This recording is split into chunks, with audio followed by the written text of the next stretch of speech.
how different layers of cultural identities can impact classroom interactions and dynamics.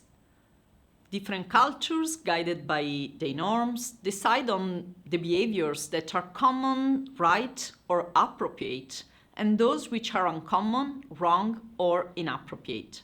Sometimes behavioral and norms differences cause intercultural frictions in teacher-students or student-teachers interaction, in students-peers interaction, or, in some cases, in small groups interactions. Especially when foreign students have experienced very different teaching and learning styles, they could be challenged in comprehending and adapting to the local educational cultural system, particularly if it is not explained. For some students, it could be a very cultural shock experience, and they could have some difficulties to react appropriately in the short term. They need a phase of cultural familiarization that can be shortened if teaching methods and learning expectations are clear from the first day of lesson. This is something I experienced myself when I studied in the Netherlands a long time ago.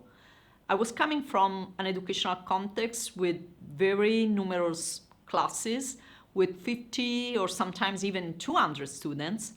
Frontal traditional instruction method was the dominant one, even if students' questions and some teachers-students interaction were allowed. And evaluation was based on study and learning books contents, while in the Netherlands, classes were quite small in comparison, with 12 to up 50 students, and class professors were requiring students' active participation, asking questions, critiquing teachers or publications' authors' contents. It was common for students to work in small groups and give group representations in class. Evaluation was mostly based on writing papers on a selected topic, very different from what I used to, and took me time and several trial and errors to learn and to adjust effectively. Referring to peers or among students' class interactions, it might be possible that you know some students and gone well with each others. You see them socializing at the beginning or at the end of class, while you know some students might tend to self-isolate themselves or to be excluded or not included by others. This might be connected with some people being more shy or more introverted, or not feeling comfortable with their level of English or other language spoken proficiency. Some other times, this can happen with students coming from agricultural areas or because of their family or socio-economic background. As a teacher, I often observe that students will naturally prefer to work in a monocultural group instead of mixing with others. Often you observe the separation between locals and foreign students, or among foreign students coming from different countries or geographical areas. It could be useful to pay attention to these dynamics and try to break them. For instance, forcing students to collaborate in small multicultural groups instead of monocultural groups. Trying to involve in class interactions who we have noticed is socially excluded, or trying to use class cultural diversity as leverage for cultural learning and to better understand a cultural viewpoint.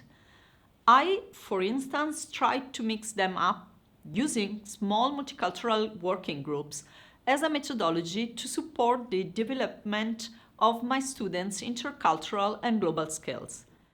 In a business school where I'm teaching, during the Soccer World Cup, we faced several situations of conflicts, bullying, and misbehaviors between students coming from different countries and supporting different soccer national teams. They were using negative judgments and stereotypes to joke each other and sometimes even aggressive and racist language. We had to intervene. We asked students to apologize to each other and to recognize that the behaviors they were showing were not aligned with the expected standards behaviors. Similar dynamics could occur among people with different ethnic backgrounds, especially during political elections or changes. It's very important that teachers and academic staff do not hide their biases, but on the contrary, they intervene promptly and take adequate provisions if required in order to create a culture where diversity, respect, and inclusion become the norm. Some of the cultural aspects that can impact small groups' interactions are different cultural relationship and management approaches on how to work in teams, planning and deadlines, values such as competitiveness or modesty, directness versus indirectness, communication styles, leadership styles, gender relations, and so on. For example, in some cultures, one has the obligation to justify his or her being late for a meeting, whereas in other cultures, the student feels no obligation to inform or to explain his or her lateness. Something else I note quite often is the influence of gender differences.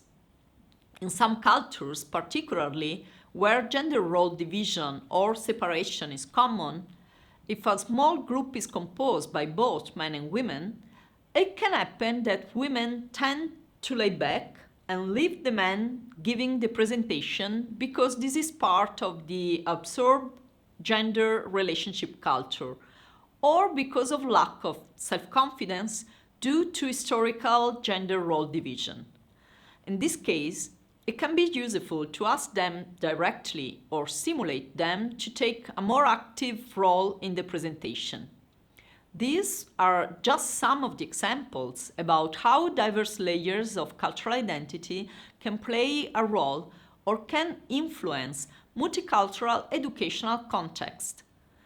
I invite you to think about your own classroom context and to recognize how different layers of cultural identity play a role in your multicultural classroom interactions and how you can effectively manage them.